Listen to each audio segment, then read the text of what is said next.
Bienvenidos, bienvenidas a un nuevo episodio de La Búsqueda. En esta ocasión estamos con la animación vocacional laical.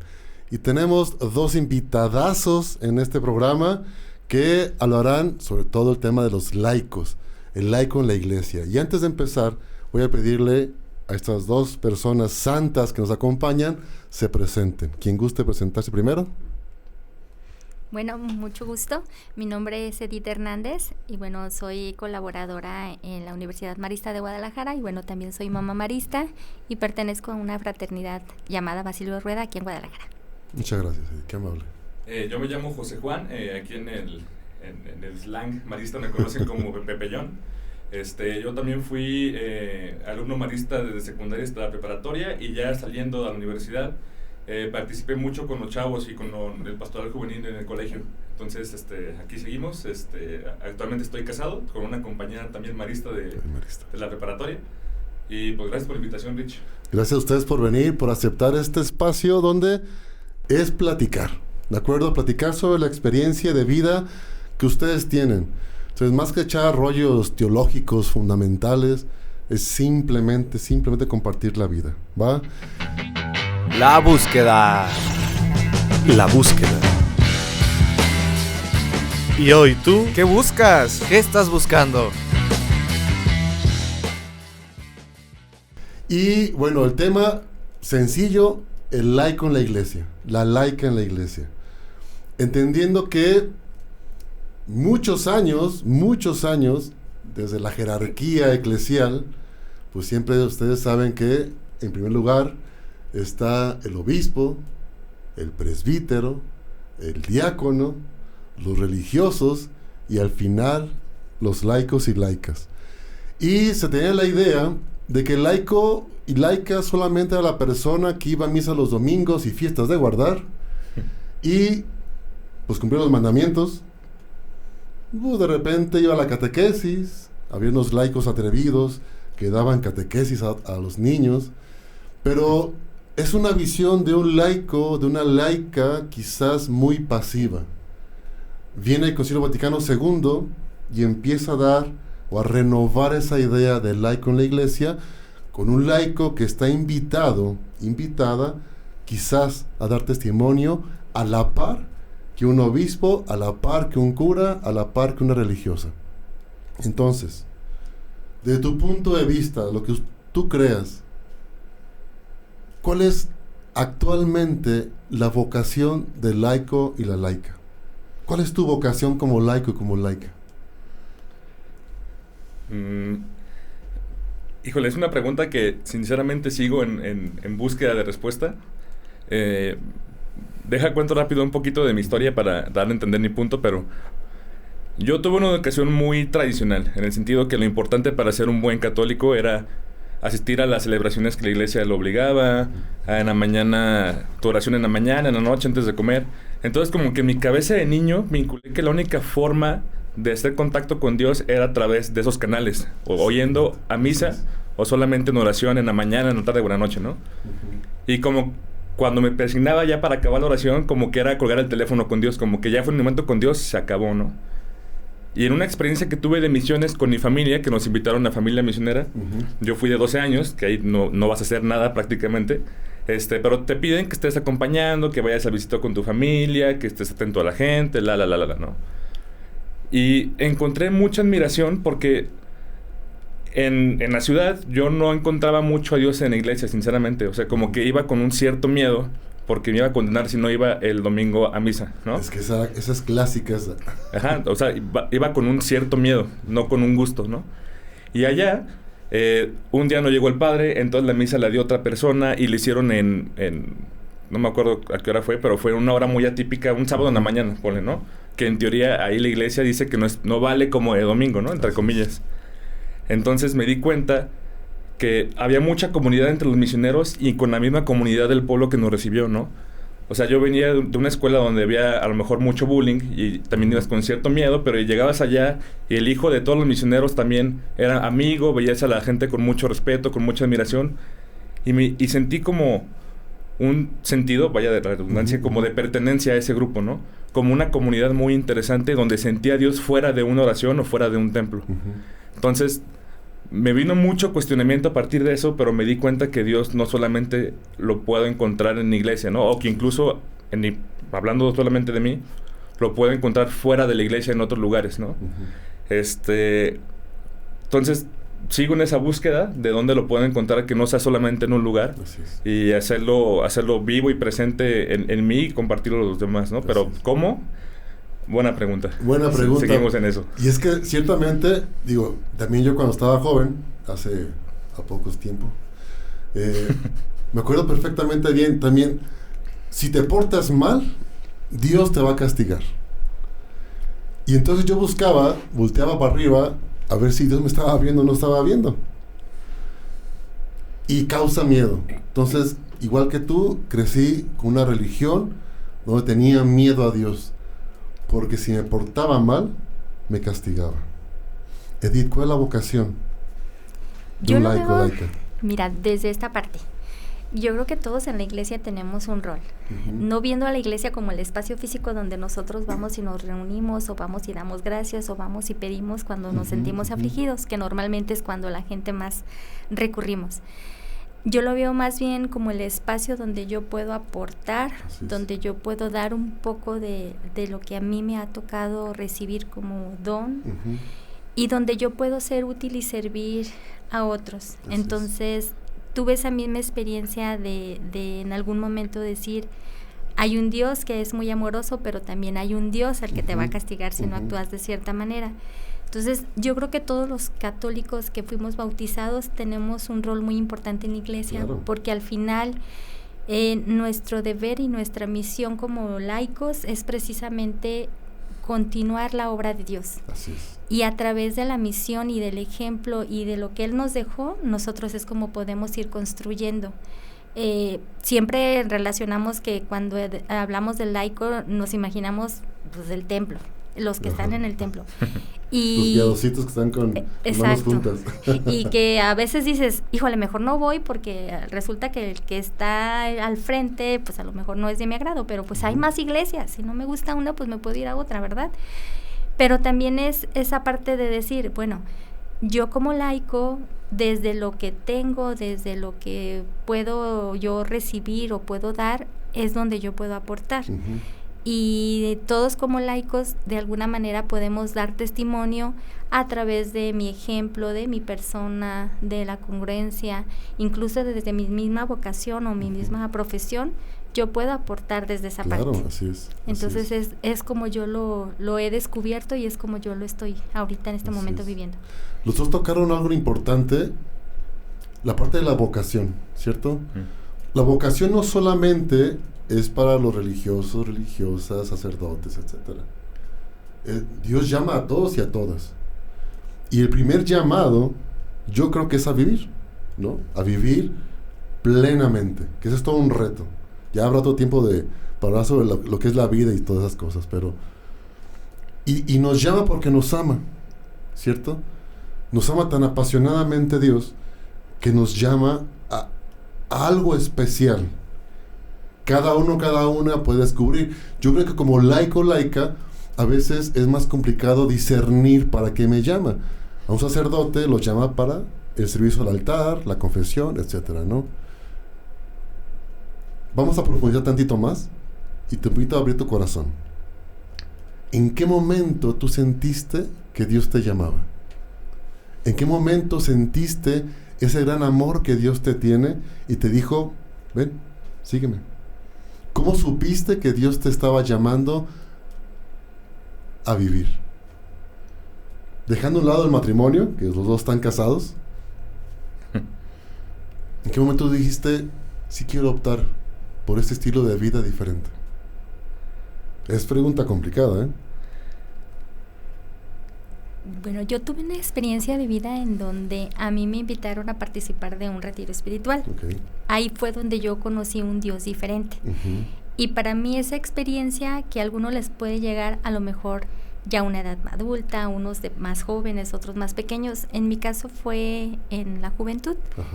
para mí fue muy significativo porque para mí marcó esa parte de decir, ahora conozco un Dios vivo y un Dios amoroso que al final no es un Dios castigador, Claro, así sino es. un Dios que siempre está dispuesto y siempre está a tu lado y que a veces lo dejamos olvidado cuando estamos bien Ujú. y que solamente recurrimos a Él cuando tenemos una necesidad. Así Entonces, es. para mí, el conocer a Dios hizo la diferencia entre poderme dar sin límites y Ujú. poder conocer a una persona distinta. Así es, así es. Fíjate, ahorita me hiciste recordar que yo me encontré a Dios en las misiones, ¿no? Y he estado años yendo de misiones. Pero lo encontré en la felicidad. O sea, yo decía, ¿por qué la gente donde vamos de misiones es tan feliz? En aquel tiempo, ¿no? El Super Nintendo. Yo tenía Super Nintendo. Yo decía, bueno, ellos no tienen Super Nintendo, no tienen ni luz, ni coca había, y son felices. O sea, ¿por qué son felices? Y a mí eso me cuestionó mucho y me enganchó con ese Dios. Con ese Dios que no me castiga, que me acepta tal y como soy, y que me ama tal y como soy. Y a mí eso me cambió completamente mi forma de ver la religión y sobre todo vivir la fe diferente. Digo, fui descubriéndola poco a poco, ¿no? Pero me cambió mucho la vida. Muchas gracias por hacerme acordar ese momento, gracias. Julián. De mi parte, un llamado también lo encontré en misiones, en ese sentido como de comunidad que sentí cuando fui de misiones. Llegué muy contento, me acuerdo que llegué muy contento y dije, es algo que quiero hacer para toda mi vida. Pero particularmente donde sí siento bien marcado un llamado muy específico hacia un camino enfocado en algo, fue... Mi mamá en su momento me obligó a ir a un grupo que se llama Éxodo, que es de los misioneros claro. del Espíritu Santo. Claro. Fue una obligación por un tema más social que religioso, ¿no? Uh-huh. Para convivir más con chavos de mi edad y así. Y es una celebración, bueno, celebración es una especie como de Boy Scouts enfocado más hacia lo religioso, que es de 4 a 8 y a las 8 hay misa de 8 a 9, ¿no? Uh-huh. Y me acuerdo que en esa misa el mismo coro lo hacían los chavos, ¿no? Pero era un coro con tambor, como con 7 guitarras, con mucha enjundia. Y me acuerdo que la música de esa misa me hizo sentir mucho escalofrío, pero para bien. O sea, salí muy contento y pues, tan contento que al día siguiente llegué al coro con mi guitarra sin saber y ahí fue donde poquito a poquito fui aprendiendo a tocar guitarra, ¿no? Y hasta la fecha es algo que me gusta seguir haciendo y es algo que siento que puedo aportar de alguna manera con mucho cariño a los grupos de pastoral juvenil o a cualquier celebración que alguien quiera tener, ¿no? Entonces yo sentí muy marcado ese camino de irme más hacia la música, Uh-huh. como de acompañamiento, en esa misa en particular que tuve. Entonces quizás Dios te habló a través de la música. A mí sí. Yo Okay. lo encontré muy fácil en la música. Okay. No la descarto que sea la única. Sé que hay Claro. muchas, pero la que más me brinca en mí, la que más siento vocación, vaya, Uh-huh. es con la música. Y al final los tres coincidimos que conectamos con la alegría, Sí. ¿no? Sí. Ese sentimiento de sentirme pleno. La semana pasada nos juntamos con exalumnos del Costa y estábamos ahí echando botana y alguien, no me acuerdo quién, digo, ¿por qué cuando vamos de misiones somos tan felices? Y al final en la reflexión se dio que porque somos nosotros mismos en misiones. El gran reto que tenemos todos y todas es ser nosotros mismos, nosotras mismas en nuestro entorno, ¿sí? Eso es lo que nos conecta. Entonces, yo no sé, con lo que hemos dicho hasta ahorita, si nuestra vocación primera como laicos y laicas sea ser nosotros. Quizás un primer llamado que Dios nos hace es ser yo, a lo mejor. Y así como soy yo, evangelizar. Porque al final de cuentas, estamos llamados como laicos y laicas a evangelizar. Siguiente pregunta. Como laicos y laicas, ¿cuál es nuestro deber como iglesia? ¿Qué aportamos como laicos y laicas en la iglesia? ¿Qué estamos tú y yo dispuestos a hacer? Y no hablo de forma general, ¿no? Que lo haga Panchita, la de la botana, que lo haga don José de los tacos. nosotros, ¿qué aportamos a la iglesia?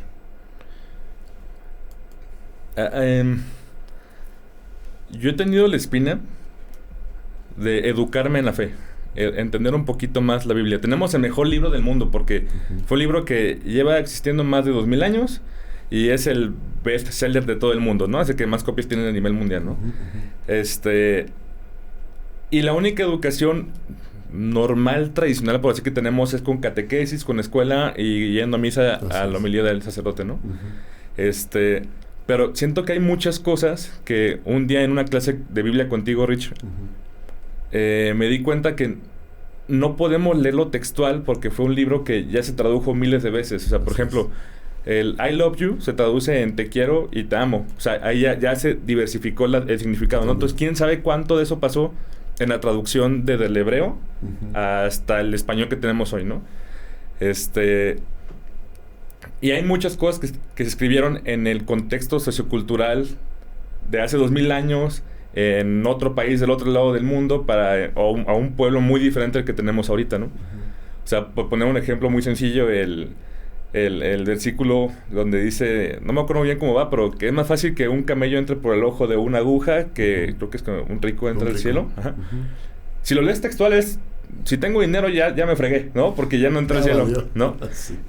Y como que un camello entra en el ojo de una aguja. Ya cuando entiendes el contexto y estudias te das cuenta que realmente allá las agujas que tenemos ahorita para coser no existían. Es más como una puerta chiquita que había en una puerta grande, y la chiquita donde entraban los humanos, entonces un animal no cabía. Entonces entiendes más el contexto. Entonces siento que sí es importante el educarnos un poquito en la fe con un libro que ya tenemos fundamentado, que fue escrito por evangelistas, y con eso asimilarlo y adquirir una forma de ser nueva, diferente, con una forma de mostrar más a Dios con tus actos. Así es. Más que llegar a la gente a decirle qué es lo que tienen que ser y qué no, sino encontrar la forma de amar sin prejuicio, fundamentada con una educación en la fe. Así es. Entonces, un punto importante que tú resaltas es la formación. Sí. Necesitamos laicos y laicas bien formadas en teología, que sepan teología, ¿no? Que den ese brinco a solamente creer, que no es malo creer así, pero una fe infantil, por decir de alguna forma, a una fe adulta, bien razonada, bien fundamentada y sobre todo basada en la experiencia, ¿cierto? Sí. ¿Y una mujer? Yo comparto la opinión de que no puedes hablar de algo que no conoces. Y entre más conozcas ese algo, más te enamoras. Y otra cosa que para mí ha sido muy significativo es la oración. La oración te fortalece y te da ese vínculo cercano con Dios y con nuestra buena madre. Entonces, al final, cuando tú oras, te sientes cercano. Y no es orar nada más me recito del Padre Nuestro o me recito un Ave María, sino el hecho del diálogo, se vale que estoy enojado y también te digo. Claro. O sea, cualquier momento y cualquier instante, sea bueno, sea malo, en donde tú puedas estar teniendo ese espacio de reflexión, es muy importante para fortalecer ese vínculo, porque cuando te alejas de la oración, pierdes ese contacto. Entonces es el momento en el que tú puedes sentirte más cercano y fortalecerte a sí mismo, y en cualquier momento, si estás trabajando, si estás tomándote un cafecito, si estás con la familia, si estás con los amigos, simplemente cuando estás tú solo, el diálogo y la oración pues es parte muy importante también para un laico. Entonces, si juntamos la oración con la formación, pues queda un gran reto, ¿no? Como iglesia, quizás antes de ir a evangelizar, quizás vale la pena orar. No solo rezar, sino orar, meditar, profundizar en mi ser y mi experiencia de Dios, y una formación que realmente me ayude a mostrar ese Dios en el que creo, ¿no? Y que quitemos ese Dios mágico que concede deseos, que es como si fuera el genio de la lámpara, que lo froto y sale Dios, me concede 3 deseos, sino un Dios que me acompaña, ¿no? Quizás descubro un Dios que está conmigo en mi vida, que me acompaña, que me reta a vivir todos los días, y sobre todo que me reta a amar. Porque la parte bonita siempre pues es la parte romántica de la fe, ¿no? Eso es bonito, pero cuando vienen los trancazos, vienen los retos, viene el dolor, pues ese Dios te hace más cercano, ¿cierto? Sí. ¿Y lo marista? ¿Se puede vivir? Un laico, una laica marista puede vivir con mucha pasión su vocación. Tenemos la gran ventaja que los hermanos maristas nos están heredando una espiritualidad, creo yo, muy hermosa, muy sencilla, muy cerquita. Y que los hermanos maristas están muy convencidos de que no es jerarquía, es comunidad, que es la gran diferencia. Y entonces ver cómo trabajar hermanos y laicos y laicas juntos, quizás puede ser posible, ¿no? Pero entonces, como laico, como laica, ¿qué le aporta lo marista a la iglesia, a la vida misma? Para mí, ser laico marista ha sido una bendición, porque a través de la educación es donde tú puedes incidir en las personas, empezando con los más pequeñitos, con las personas más vulnerables y con quien tienes a un ladito. La educación marista y el laico marista para mí ha significado mucho porque ellos acogen a todas las personas. Así es. Reciben a las personas como si conocieras de toda la vida y generan comunidad. Y es muy importante esa parte de sentirte en familia, de sentirte no juzgado y de sentirte que hay alguien a tu lado que te puede apoyar y te acompaña en cualquier momento. Y esa es la diferencia que tú como laico marista tienes que aportar desde tu persona, desde tus obras, desde tu comunidad, desde tu familia, porque primero empiezas por tu persona y luego sigues con la familia y luego con los que están ahí a un ladito. En la congruencia, yo he visto un gran ejemplo en los hermanos maristas, en el ejemplo que te dan y en el ejemplo de vida, de sencillez, de humildad y de amor hacia lo que están haciendo, es donde tú como laico te fortaleces y también eres multiplicador de ese ejemplo que tuvimos a través de la herencia que nos deja San Marcelino Champagnat. Entonces, yo creo que todos desde donde nos toque y desde la vocación o la profesión o lo que tú ejerzas puedes aportar mucho. Desde si eres padre de familia, el ejemplo con tus hijos, el tratarlos con amor, el también ser firmes porque también estamos formando personas. Si tú estudiaste para contador, bueno, también a través de lo que inspiras, el ser honesto, el ser ético. Si eres un arquitecto de la forma en la que construyes, si eres una persona médico, en el atender a las personas y acoger a todos, cada uno desde donde estés puedes aportar muchísimo y tienes un doble compromiso, yo lo veo así, si tú eres laico marista, porque tienes un gran ejemplo y una gran inspiración y sobre todo el trabajar en comunidad, que es algo que en los maristas se destaca mucho, la presencia, sí tiene que haber congruencia entre lo que ofreces, en el servicio que debe estar ante todo más que en el sobresalir, y en lo que puedas aportar desde lo que seas y desde donde estés, es el aporte que tú puedes dar. Así es. Fíjate, ahorita es que es muy fuerte eso, porque al final es otra vez más la alegría y el espíritu de familia. Sí. Y la presencia, estar ahí. Y me ha tocado experiencias muy bonitas con las comunidades de los hermanos, donde he llegado y me siento en casa, o sea, aquí cerquita, en el escolasticado, en la casa de formación. He ido 2-3 veces y es un encuentro con la comunidad tan bonito, tan fraterno, tan cercano. O sea, el solo hecho desde que te reciben, el saludo, muy marista, ¿no? Muy de María, muy de una mujer atenta. Y tiene un propósito, porque al final puedes tener mucho o haber recibido mucho, pero si no generas proyectos sociales para quien más necesite, si no estás atendiendo esa parte que nos hace falta, pues de nada nos va a servir. Entonces también es un gran reto que nos están dejando cómo seguir multiplicando todo esto. Así es. ¿Y laico? Me encantó tu respuesta, Liz. Realmente, Yo no pertenezco a la fraternidad de alguna manera. Más bien, yo estudié con los maristas y apoyo mucho pastoral marista, pero no he tenido como una educación muy formal de lo que es ser un marista, ¿no? Pero me dejo más guiar por mis sentimientos o por lo que percibo y siento, ¿no?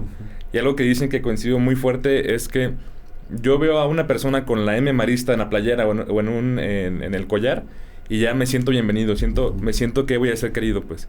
Estudié en la escuela de legionarios, del Espíritu Santo, y lo que me encanta a los maristas es que a veces se llega a percibir por fuera de que es competencia de una con la otra, pero los maristas no es. No me interesa en qué fraternidad estés, yo te amo porque eres mi hermano, claro. Y punto, pues, ¿no? Y esa filosofía de vida me encanta. Me doy cuenta que ser marista no es un tipo de educación, es más como un estilo de vida, pues. El ser un estilo de persona que ama y vive y que recibe a la gente. No logro entender, tú lo dijiste mucho mejor con palabras que yo, realmente yo no tengo esa educación como tal, pero por lo que siento y percibo, yo siempre estoy muy enamorado de los maristas por todo lo que hacen, ¿no? Son gente muy preparada, son personas que te reciben con los brazos abiertos, híjole, ya repetí mucho lo de recibir, pero es lo que más percibo, ¿no? Como esa comunidad o ese sentido de pertenencia, aunque una persona no sea marista, lo reciben como si ya fuera el hermano del alma, ¿no? Y pues sí, digo, creo que lo englobó mucho mejor Edith. Me gustó mucho su respuesta y digo por 2 a lo que dijo ella, pero lo acabo de aprender, ¿no? Por 3 y por muchos los que están escuchando seguramente. Y gran reto, porque los que nos están escuchando seguramente están así bien emocionados y emocionadas y sobre todo bien retados, porque ser laica no es algo pasivo. No solamente es perdona a tu pueblo, Señor, sino es reflejar en nuestra vida la presencia del Dios que está vivo y que a través de mí puede amar, que a través de mí puede perdonar, que a través de mí puede servir a los demás. Y es con tantito, ¿no? Con poquito podemos hacer las cosas. Ya para empezar a hacer como el cierre de esta experiencia, te invito a que nos retes como laicos y laicas, y también a los hermanos maristas que nos escuchan. Rétenos a algo. ¿Qué tenemos que hacer para transformar? Para hacer realmente presente la espiritualidad marista o presente a Jesucristo en el mundo. Mientras lo vas pensando, voy a compartir una experiencia que la tengo aquí en el corazón, la quiero compartir. El viernes pasado hubo un curso de animación vocacional laical y fuimos a una experiencia solidaria. Fuimos a un asilo donde hay enfermos con enfermedades terminales o incurables. ¿Y qué hicimos? Pues lo que hace siempre uno al servicio, ¿no? Escuchamos, compartimos vida, de repente oramos por la persona y al final hicimos un momento de oración con todos los que estaban ahí. La mayoría, porque hay unos que están en cama, no pueden salir. Todos estaban en silla de ruedas. Y una chavita que se llama Jocelyn no podía hablar. Sus manos estaban... no podía mover las manos. Y estaba en silla de ruedas. Y yo empecé a cantar la de El amor de Dios es maravilloso, ¿no? La guitarra, la chavita estaba feliz, encantada, estaba sonriente. Y sonriente no solamente la boca, la mirada. Y otros más, ¿no? Pero ella estaba muy emocionada, hasta quería como levantarse de la silla. Fue impresionante. La hermana dio la comunión, yo estuve ahí cantando también. Y al final, agradecimientos. También canté la de Desde el cielo, una hermosa mañana, ¿no? Y la chavita estaba, pero brincando casi. La madre pidió a personas que agradecieran, algunos agradecieron. Yo estaba ya con el corazón así como empezando a conmoverse. Y Jocelyn quería expresarnos un agradecimiento muy fuerte. Y hacía con las manos movimientos para expresar que estaba muy feliz y estaba muy contenta de lo que había pasado ahí. La hermana, pues, de alguna forma tradujo y dijo, es que está feliz y está emocionada y le agradece muchísimo. Yo lo que hice fue acercarme, a punto de llorar, la abracé, dije, gracias a ti, porque me enseñaste que con poquito puedo ser completamente feliz. Y estuve llorando un buen ratito pero un llanto de emoción, ¿no? de que Dios me enseñó que con poquito podemos hacer grandes cosas. Rétenos también ustedes, por favor. Yo veo que es importante el compartir las historias de vida. El reto que significa, yo creo, para todos es que cuando compartimos, siempre compartimos lo bueno y no compartimos lo malo. Exactamente. Y cuando compartes, las personas aprendemos, y si es algo bueno, bueno, nos fortalece. Si es algo malo, ya aprendemos de ese error y seguimos trabajando. Eso yo lo que quiero que como el laico tú puedas compartir. Así es. A través de los errores que has cometido, bueno, acompaña a alguien que a lo mejor vive el mismo proceso y que tú le puedes dar tu ejemplo de vida. Al final cada persona va a experimentar en su vida lo que decida, pero el compartir se nos queda más grabado cuando alguien me platica una historia de vida a que si yo me la imagino porque no lo he vivido. Entonces, para mí ese sería como algo muy significativo, el que me compartas cómo le hago, el que esté cercano, y a veces es lo que no queremos decir, porque también nos sentimos vulnerables. Entonces esa parte del laico, el estar cercano y el ver en qué te ayudo, yo creo que todos la podemos vivir, y a lo mejor cuidando también el cómo me acerco para tampoco lastimar a alguien, empezar a dar ese espacio. Y yo creo que cada uno, cuando estamos compartiendo, pues ya tuvimos una experiencia de vida, a lo mejor no como otras personas, pero eso nos ayuda y nos enriquece y nos sigue, como tú bien dices, a veces va uno queriendo dar y sale uno más enriquecido, porque uno aprende más cuando te das a otros y te enriqueces más cuando sirves de corazón. A que si tú piensas que tú eres el que vas a dejar. O sea, siempre es al contrario, uno se enriquece muchísimo y te fortaleces de manera espiritual mucho. Exactamente. Wow, gracias, Edith, qué amable. Mi mamá tiene una frase que es nueva realmente esa frase, pero dice que la guerra espiritual es con uno mismo, ¿no? Veo muchos cambios en ella para bien, en el sentido de que como mamá, pues sí quiere encaminar a sus hijos a lo que ella cree que es bueno, ¿no? Aunque a veces los hijos no concuerdan mucho con ese camino del todo, ¿no? Sí. Pero aprendió y lo hizo suyo el hecho de que la guerra es conmigo, no con mis hijos, ni con mis hermanos, ni con mis tíos, ni con nadie, ¿no? Entonces, hace tiempo escuché un podcast que se llama El peligro de ser uno mismo, ¿no? Mucha gente te incita a que seas íntegro, que seas fiel contigo mismo, pero realmente a veces es peligroso, porque a ver, si yo soy un niño que a los 5 años le encanta echarse a ver la tele comiendo papas y refresco, si soy fiel a ese ser mismo propio, cuando llega a 40 voy a tener muchas enfermedades y voy a estar súper gordo y voy a tener que usar lentes con mucho aumento porque llevo mucho tele. Entonces habla un poquito de intentar ser la mejor versión que tú puedes ser, ¿no? Entonces, creo que primero empezar en lo individual. Ese es parte como del reto que me gustaría dejar, de hacer mucha introspección de qué es lo que quieres en tu vida, qué no quieres, que encuentres un sentido de vida muy fuerte de manera personal, ¿no? Y ya con ese fundamento personal, ya salir a darte a conocer al mundo para que también el mundo se deje conocer, ¿no? Concuerdo mucho con lo que dice ahí también de darte a conocer y conocer a profundidad, no solamente lo bueno, sino también lo malo y todo eso, pero para eso siento que primero tienes que saber muy bien tú quién eres, o sea, que sentirte amado tú primero, ¿no? Entonces, esa es mi invitación. Primero, conocerte muy bien, ver de dónde flaqueas, ver cuáles son tus virtudes y lo que no te gusta de ti, trabajarlo de alguna manera, y lo que te gusta de ti, seguirlo fortaleciendo, porque al final de cuentas son herramientas que te pueden ayudar a dar a conocer a Dios a tus hermanos. Exactamente. Pues tenemos un gran reto. Somos iglesia, somos comunidad, y vale la pena apostar por eso. Una vez que ya nos amamos como somos y descubrimos a Dios que habita en ti y en mí, pues no queda más que amar. No hay otra. La gente enamorada se le nota. Como maristas, entonces, estamos llamadas a ser el rostro misericordioso de Dios, el rostro materno de la iglesia.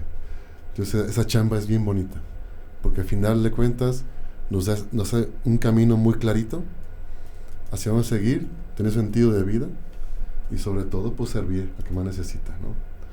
Pues muchas gracias por este espacio, gracias por este compartir muy rico, muchas gracias. Y a los que nos escuchan, pues échenle ganas, no se rajen, hay que apostarle, y te invitamos a apostarle precisamente a vivir lo marista. Si tú sabes qué es la actividad marista, adelante, hay que echarle ganas y compartir juntos. Si no sabes qué es lo marista, pues conócelo. Por parte de la misión laical ofrecemos un itinerario vocacional, donde damos un caminito precisamente para descubrir mi vocación. ¿Qué me pide Dios? ¿Qué me pide María? ¿Y qué me pide el mundo para hacer? Entonces, este caminito de itinerario vocacional que ofrecemos aquí en la provincia, pues es algo muy claro que nos puede dar luces de saber cómo ser un laico marista, una laica marista. Muchas gracias de nuevo. Gracias a los que están escuchando. Hacemos oración unos por otros y Dios nos siga bendiciendo. Gracias, Rich. Sí, padrísimo. Muchas gracias. Saludos a todos. Gracias. Hasta luego. Seguimos tu historia. Nos apasionamos por tu sueño.